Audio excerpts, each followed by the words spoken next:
Rachel White is a cocktail waitress at a truck stop strip club in an interstate cowtown in Central California. As her life spirals out of control, poverty and paranoia force her to make a string of increasingly desperate decisions. Decisions that will lead her to the Hell Patrol, a paramilitary organization of hot rod driving mercenaries that hunt demons for fame and fortune. This is Hell Patrol Origins.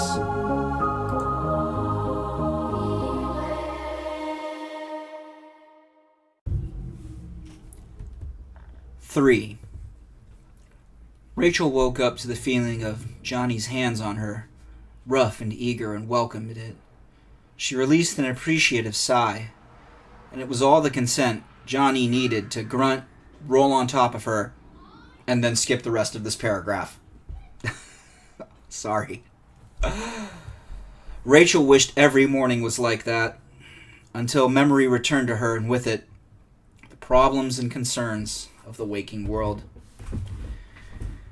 "Do you need a morning after pill?" Johnny whispered in her ear on top of her.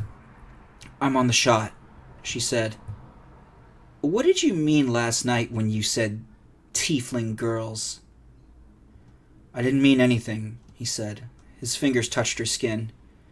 She liked it, but now she was afraid of how much she liked it, because she feared where her line of questioning would take her. "Last night, in the heat of the moment, you said something about, quote-unquote, you tiefling girls," Rachel said. "There was something weird going on in your shoulders. It's not new. I've seen that kind of thing on tiefling girls before. I think it's some weird demon shit from your bad parent that didn't make it all the way to birth, like the demonic version of a sixth toe or a conjoined twin or some shit," he said. "I didn't mean anything by it." "Do you have some kind of fetish, Johnny? Have there been a lot of tiefling girls?" "Rachel, I'm a bouncer at a strip club. Sometimes the girls don't want to go home alone, so they take the bouncer home to feel safer. It's got nothing to do with you being a tiefling. You were just a girl that needed me last night," Johnny said. He rolled off of her and looked around the floor for some boxer shorts. "You fucked all of them, haven't you? All the girls from the club. You were drunk and you begged me for it last night. This has nothing to do with them. You wanted it. I was going to sleep on the couch. I'm a man, Rachel. You think I can turn down a beautiful young woman in my bed asking for sex? You asked for everything you got."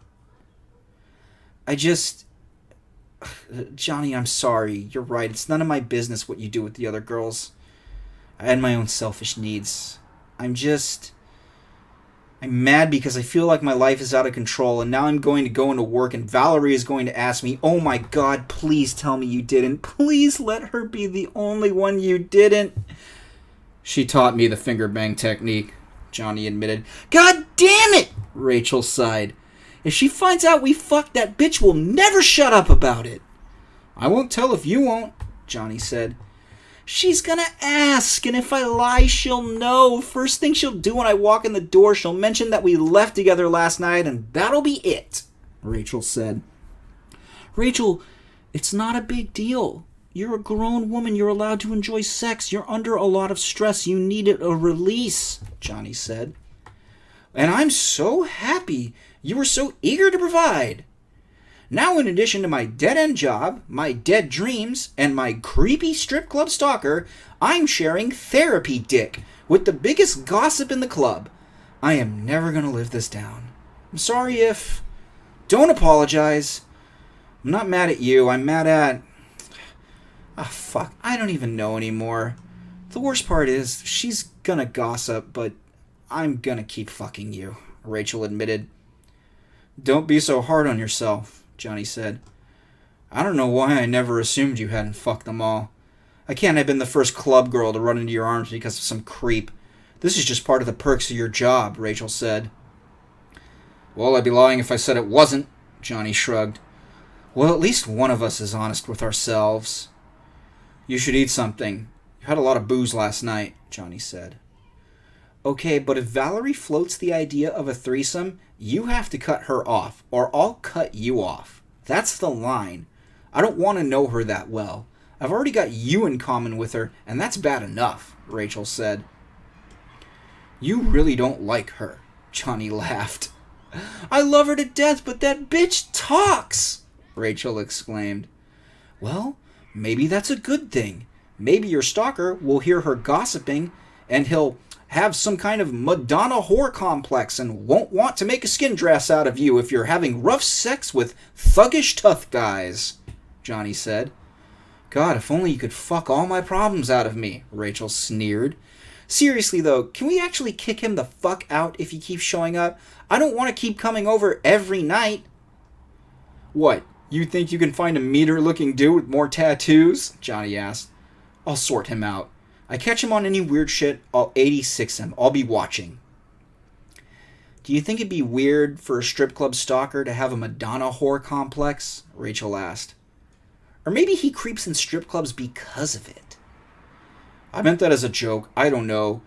Do you really want to get into that kind of Forensic Files murder documentary shit? I don't even think the girls at the club are really that promiscuous. You certainly aren't. Valerie just talks a lot because she's comfortable with sexual expression, Johnny said. I bet he has some weird, boring, normal person hobby to cover for his serial killer tendencies. Like, he collects model trains or postage stamps or some shit. And when the cops catch him, his neighbors are like, oh no, not Steve, the receding hairline pervert. We didn't know he made furniture out of tiefling girls. He had a model railroad in his basement. Rachel, I'm glad that you're using humor to cope, and I think that's a good sign, but I'm hungry, so you can either put my cock in your mouth or throw your clothes on and we can go pick up some breakfast burritos. Are you? No, after a night like that, I'm barely good for one last one in the morning. Come on, you gotta eat something before we go into work, Johnny admitted. Rachel grabbed her clothes off the floor, went into the bathroom to wash the mess that was last night's makeup off her face. When she looked in the mirror, she saw nothing but grease smears. She looked like bad Joker makeup in a Batman movie. Her skin had a strange relationship with makeup. The alabaster luminosity of her flesh never required foundation, and it never broke out the next morning if she forgot to take it off. But for Rachel's skin, putting on makeup felt like painting a linoleum floor. It didn't always stick right, and when it smeared everywhere.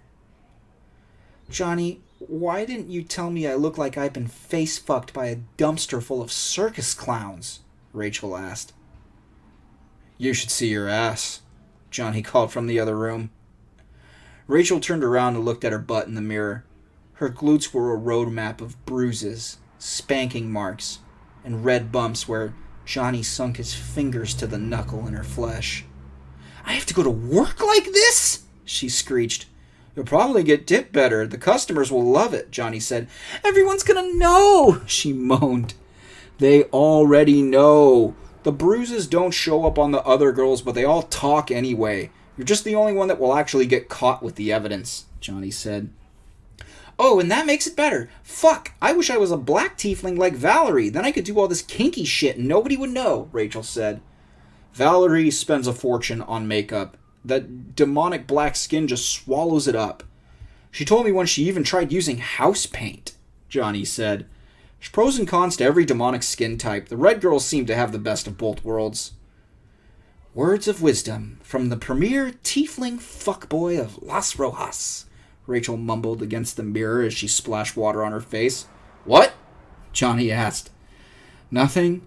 Just worrying about the stereotype of all tiefling girls being sluts, my daily struggle, Rachel said over her shoulder. There's no sluts in a strip club, Ray. If there was, the other girls would run them out. How are you supposed to get paid if one of the girls just comes in and starts giving it away? Johnny asked rhetorically.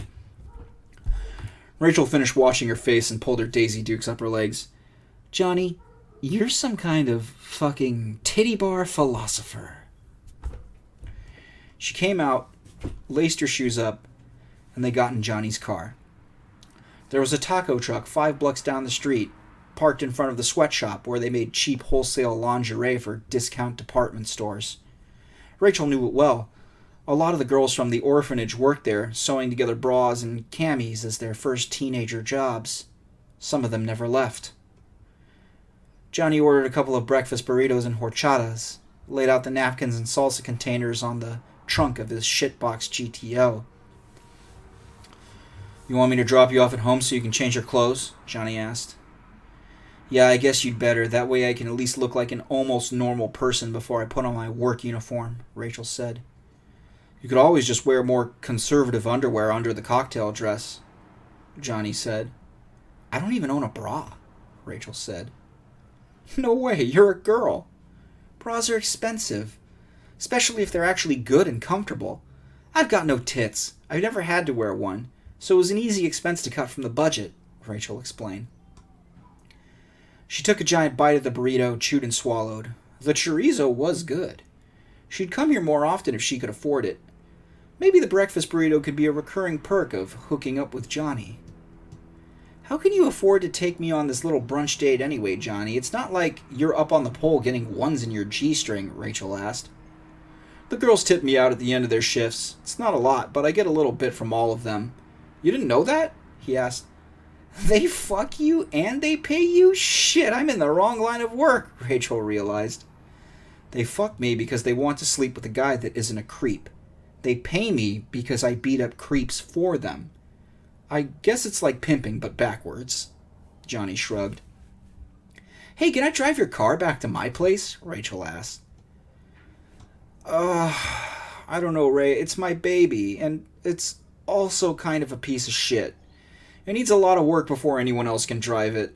Only I know all its quirks, Johnny said. I'll fuck you, Rachel said. You were going to do that anyway. Damn it, Johnny, please. I wanted to be a race car driver ever since I was a little girl. How many girls have you fucked that actually know who Dale Earnhardt and Richard Petty are? It's my dream to drive a car like that. Just from here to my apartment. Come on, it's barely even a half mile, Rachel pleaded. Come on, Rachel, don't make me be an asshole over my own car, Johnny rolled his eyes. It's a 69 GTO Judge. 400 cubes of Ram Air and a quadrajet. Come on, Johnny, I'm not some random girlfriend driver. I'm an actual car person. I'm the only girl you fuck that should get to drive it. One condition, Johnny sighed. I will do anything you want in bed. You were going to do that anyway. The one condition is that the next time you are having problems going to or from work, you call me. You actually call me next time. Like I told you to. Don't pull that gun or talk to those gangbangers. Just call me. I promise, Rachel said. Johnny didn't believe her, but he threw her the keys anyway. From here to your apartment. To my apartment, she nodded. Rachel opened the door and sat down in the driver's seat. Johnny sat down next to her, and she couldn't tell if he was sweating from the spice in the chorizo or because he didn't trust her to drive his car. Give yourself a lot of breathing room from second to third. The clutch is a little floaty, and the gear ratios need to be tuned up. The poor old girl doesn't move as quickly as she did back in 1969, Johnny explained. I will only do to her body what you did to mine, Rachel promised. That's what I'm afraid of, Johnny said. Rachel put the car in drive and pulled out of the parking space onto the street. She eased up to the stoplight and felt more power under her than she had ever felt in any car. Even the GTO's tortured old 400 cubic inch V8, which was probably a long way from the 350 horses it made when it was new, was still way more engine than she had ever sat behind before. No burnouts, Johnny said. Oh, come on, you burned out on my stalker last night, Rachel said. That was your stalker. I don't want to smoke my tires for nothing, he said. The street was a long strip between lights.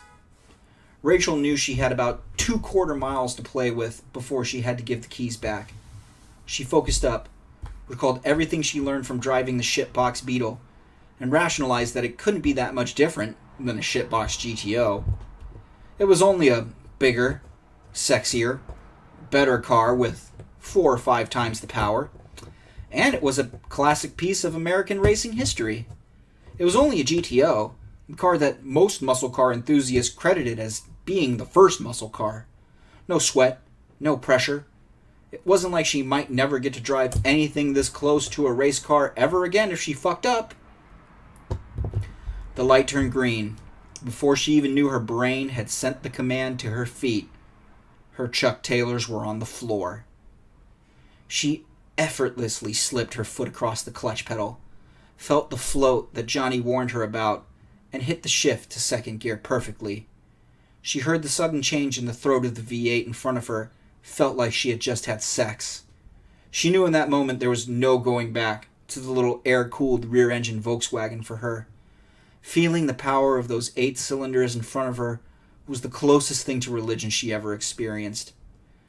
The RPMs piled up. The clutch floated again. Rachel could feel the moment of weakness that Johnny was talking about. Something on the car was letting it down. Something that Johnny didn't have the skill or the money to fix.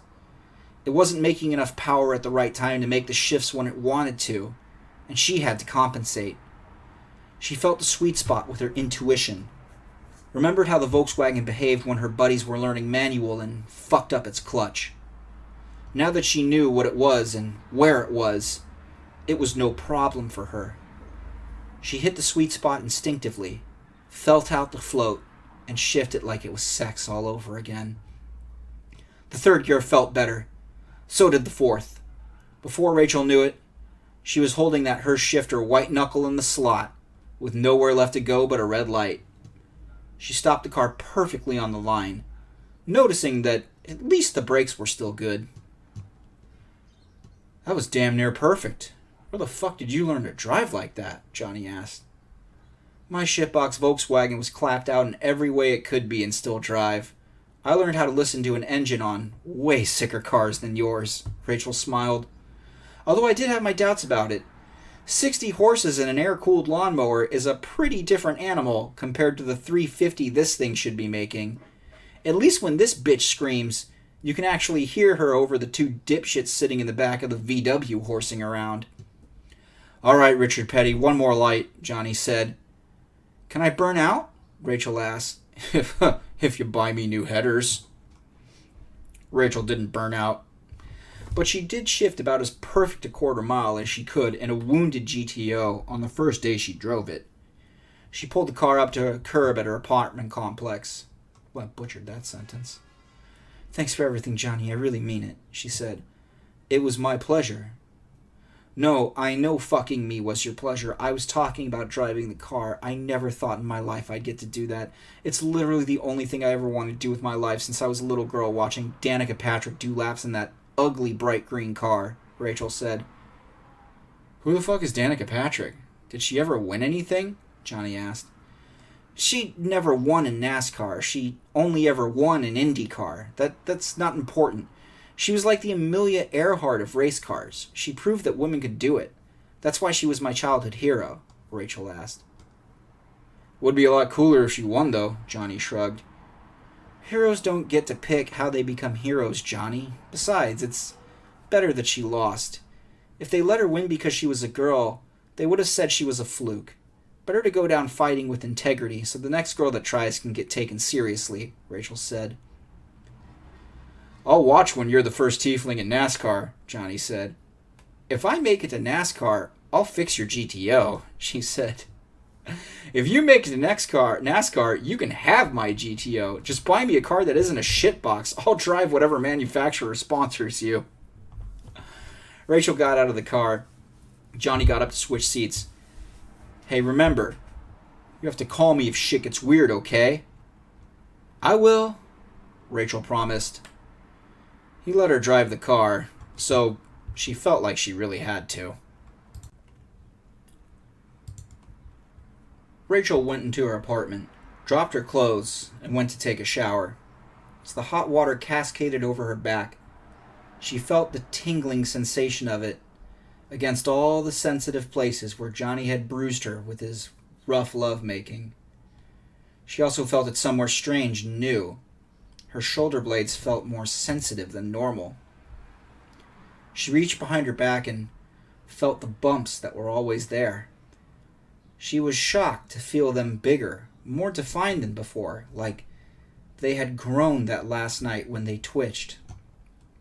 They used to be just an annoying bump that Rachel sometimes felt on the spaghetti string of a strappy dress, but they were appreciably bigger, harder to miss now. She wondered what they were. As a child, everyone always assumed that they were vestigial succubus wings. It was like Johnny had said. He wasn't wrong. Sometimes tiefling were just born with strange, undeveloped extra demonic parts. She didn't think they were tumors, because they were identical on both shoulders, and for tumors to be symmetrical like that didn't sound like something that would be typical of cancer. The truth was, nobody really knew a lot about tieflings.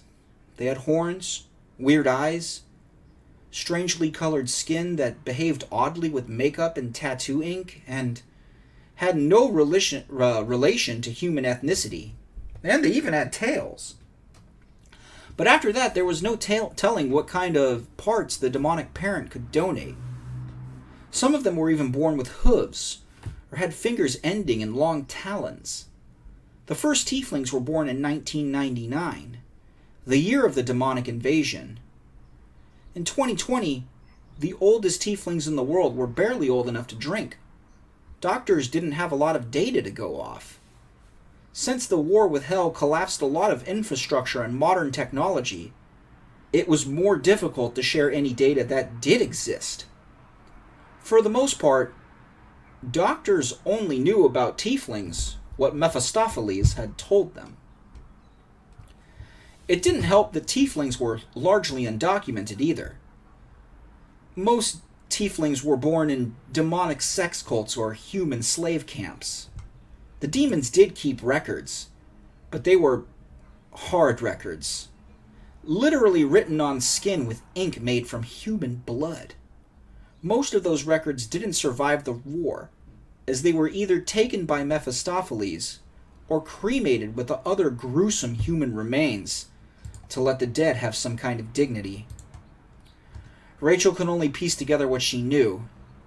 Something she had done with Johnny last night caused the nubs to twitch and grow. Was it sex? That couldn't have been it. Rachel wasn't a virgin, and the bumps never twitched and grew when she lost her virginity or had sex with any of her teenage boyfriends. Was it because Johnny gave her the best orgasm of her life? Well, that was plausible, but it didn't make sense either. After all, it was only the best orgasm of her life so far. There theoretically had to be one before that, so why didn't it trigger them? It wasn't something she really wanted to know.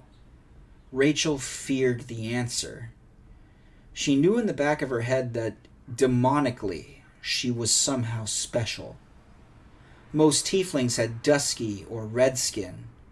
Girls like Valerie and Rachel that had strange, opaque skin had to come from some uncommon or rare kind of demon. Probably one more powerful and more evil than a garden variety demon. Rachel had seen her records when she turned 18 and was discharged from the orphanage. They gave her a manila envelope full of paperwork on the way out, and it included a birth certificate, an approximate guess by the government, exact birth date unknown, a social security number, and a case file for the demonic slave camp that she was born in. Rachel had read that case file once, and it was a horror show. Tieflings didn't like to talk about the demon side of their family for a very good reason. She knew her father was a demon, because her horns sprouted in the womb. She killed her human mother during childbirth, ripped her uterus up, bled her to death.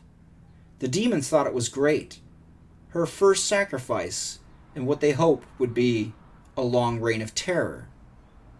up until they lost the war. Rachel didn't like to think about it. Even worse, it wasn't unique. A lot of tiefling babies killed their mothers in slave camp births. That was how they knew they had demonic fathers. The human mother seldom survived in the literal hell of a demonic slave camp. Tieflings that had human fathers and succubus mothers had a different dilemma. The succubus lived through birth. They were made of tougher stuff than humans. But they usually murdered the father after his sperm donation because, well, they were demons. It was hard to argue which was worse, a deadbeat demon dad or a Black Widow demon mother. Tieflings in general didn't celebrate Thanksgiving, for obvious reasons. The only thing Rachel could do was bury the thought and just be happy it probably wasn't cancer. She wasn't even sure if tieflings could get cancer. She had never heard of a tiefling cancer case, and demons weren't bothered by radiation when the human nations tried to nuke them during the war. Maybe that was the silver lining to being born a tiefling. She toweled off, sent the bumps to the back of her mind, to be buried in a dark closet with the other skeletons of her violent and tragic conception. There were more present and equally dreadful concerns to think of, like going to work. Rachel threw on a ratty pair of jeans, an old t-shirt, and her hoodie. She strapped on her chucks and got ready to leave. The gun was in her purse where she left it. She had the option to take it out, leave it in the apartment, but she decided that until Johnny 86 the stalker, she'd stay strapped. She still didn't like the idea of him being in the club, but she did like the idea of Johnny knowing where he was for the whole shift. She'd have to cross that bridge when she came to it. She threw her hoodie on, left her place, and started her walk. On 8th Street, she met up with Alex. "Saw you had a hot date last night," Streetwalker said. "I let the bouncer take me home. Tried to scare off my stalker," Rachel admitted. "Did it work?" "For the night, I guess. I know he was still following me. What about you? You trip and fall on a fist?" Rachel asked. "I'm fine," Alex said. "Until you disappear like hookers do," Rachel said. "I'm not the one with the low-rent serial killer and a beater following her around," Alex replied. "Have you thought about Hell Patrol at all?" Rachel asked. "I don't know if they'll take me with my lack of papers, but right now, yeah, I'm thinking it couldn't hurt to ask," Alex said. "My day off is tomorrow. Maybe we'll talk about it." "I'll be here," Alex said. "Unless you're not," Rachel said. "Anything can happen, and something usually does." She continued on down the street. When she got past the auto shop, she noticed the tiefling lube guy out front in his greasy coveralls, his head down, his horns pointing low, a look of dejected submission on his face. Some human was yelling at him. Rachel didn't know if it was his boss or a customer, but whoever it was, the tiefling took all the abuse, because he probably wanted to keep his job. As Rachel passed him, Damn, I literally wrote that. Should have fucking edited that shit. As Rachel passed them, she overheard a lot of abusive slurs that would not have been tolerable if they were sexist or racist. Unfortunately, they were tiefling slurs, which didn't carry the stigma of other forms of hate speech, because nobody gave a shit about tieflings. There was a moment when she turned around, thought about saying something. She didn't work for the garage, so there was no risk for her to speak her mind. She could tell the human he was an asshole. There would be no consequences for her. She was just a passerby on the street. But as she turned to open her mouth, the grease monkey tiefling looked over his shoulder at the same time. There was a look in his eye that told her not to interfere, that an interjection would make things worse. Rachel noticed, looked past him at the human. He was wild-eyed, incoherent, obviously drunk. There was a fresh beer stain on his shirt. and a tall boy in a brown bag on the sidewalk near him that he obviously dropped. He was probably a customer, and the grease monkey tiefling was trying to prevent him from driving away drunk. When that happened, the human got verbally abusive, called him a string of obscenities. Rachel kept walking. Wouldn't be the first time a tiefling had to suck up abuse to keep a job. Wouldn't be the last either. Rachel saw flashing lights ahead at the liquor store. A couple of cop cars were in the parking lot. As she got closer, she saw that a pair of cops had roughed and cuffed one of the tiefling gangbangers and had him sitting on the curb. Rachel recognized one of them as one of the corrupt cops that picked up Alex. She knew from experience that the cops knew the gang tieflings hung around the liquor store. It was part of their set. Normally they didn't bother each other, but today, the cop probably showed up to shake them down, and they couldn't pay up. Rachel knew it was true when she walked past, heard the cop reading off a loitering charge. The cops always hit them with loitering if they couldn't catch them slipping on a fatter charge like a gun or an 8-ball. Knowing she had the hot gun in her purse, she quickened her pace, walking faster. The gang tiefling on the curb looked at her briefly, smiled, looked straight down again so that the cop wouldn't catch him looking. Rachel knew that he was happy to see her. If she hadn't taken the strap off of him a couple days ago, he might have had it on him when the cop frisked him. When Rachel got to the Hell Patrol building, she was surprised to see the recruiter standing outside the office with his coffee mug, looking right at her.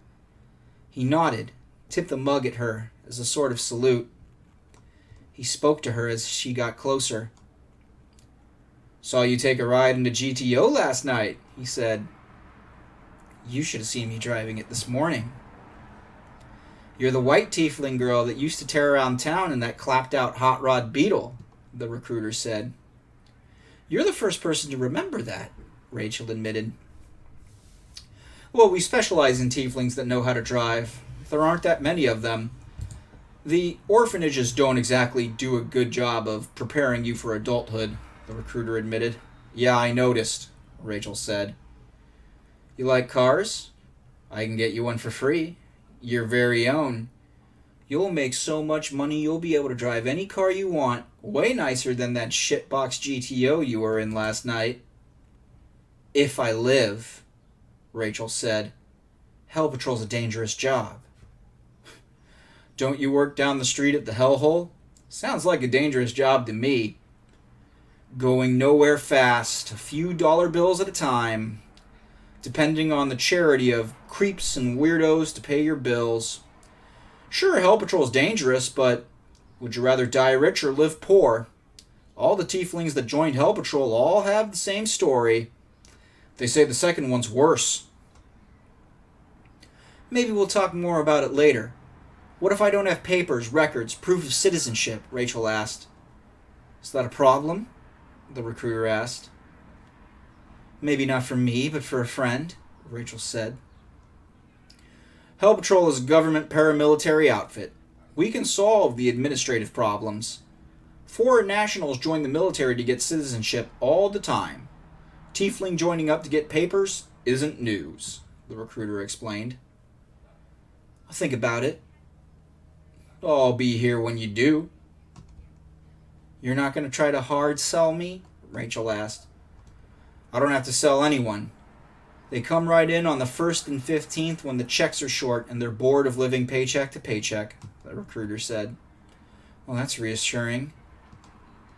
"You know you've been getting followed around by some guy in a champagne-colored Honda lately?" the recruiter asked. Rachel's cat eyes narrowed to slits. "Of course I notice. I stand in the window all day watching all the tieflings, waiting for the day they come into my office. You're unique. The rare skin color, you're hard to miss. I guess it's gotten you a secret admirer," the recruiter said. "What are you implying?" Rachel asked. "Nothing. You want him to go away?" "You know about it, but you haven't done anything about it? That's fucked up. That's sick. You just stand here all day and watch women get stalked by creeps?" Rachel replied. "Well, I would have to have probable cause. What good would it do if he rolled up right now and I called the cops? How would that stop him? It'd be your word against his. The police would need something more concrete to make a charge stick. What else would they do? Issue a warning? A traffic ticket? Sure, there are stalking laws, but you'd have to prove it. You've seen how the cops treat tieflings, the recruiter said. But it would be different if I was in Hell Patrol, Rachel implied. Oh, much different. Hell Patrollers are valued members of the community. People care about them. Police would be happy to help a fellow civil servant. Hell Patrol is a great way to go straight. We take care of our own. Certain little problems tend to go away, he said. I don't know if all of that sounds legal. I'm just saying.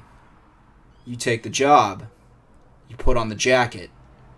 You get a lot more respect. Cars, guns, friends. People that would look for you if you disappeared, the recruiter said. Not a bad pitch. I'll think about it, Rachel said. Like I said, I'll be here. The recruiter smiled, opened the door, and went back inside.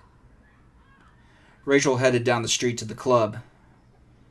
When she got there, she saw the champagne Honda in the parking lot. Thanks for listening to Hell Patrol again. This is the Chapter 3 recap. So as I said in the Chapter 2 recap, the pace of the story is going to get a little quicker. And there's going to be less important shit happening at once. We're going to pace it better. Story will move a little faster, and there's going to be less plot stuff happening that you have to remember or focus on. So it's going to be a relatively short recap comparatively to all the ones before it. So what happened in Chapter 3?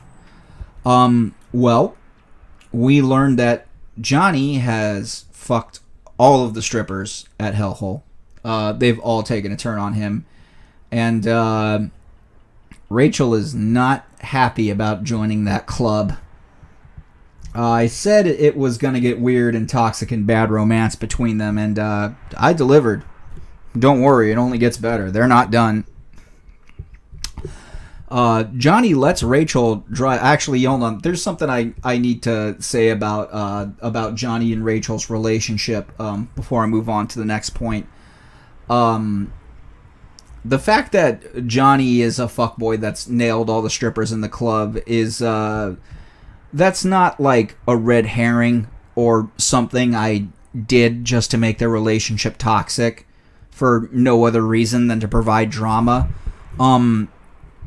One of my very good friends that I used to know before he fucked off and moved to Utah and got in a huge truck accident that nearly killed him, used to be a strip club bouncer. So a lot of the strip club bouncer experiences and Johnny's history, his job as a bouncer is based on a real person, real experiences of someone who was a strip club bouncer, and the stories he told me. And one of the stories he told me is that he did bang a lot of strippers because creeps do follow girls out of the club, and the bouncers do have to walk them out. And a lot of times bouncers do get taken home by girls that either, want to have a good time that night or are afraid that some fucking weirdo is hanging out in the parking lot waiting for them. It does happen, and it is a perk of the job at some clubs, and honestly, it's kind of fucked up, right? That, wow, what an easy way to get laid. Other people being shitty. But, other people being shitty is a recurring theme in Hell Patrol Origin, so it is what it is. Alright, so Rachel finds out that Johnny is the therapy dick for the hellhole, and she's not happy about it, but she's not going to stop having sex with him either. Johnny lets Rachel drive his car, and we find out that Rachel's actually a pretty good driver. She can listen to an engine.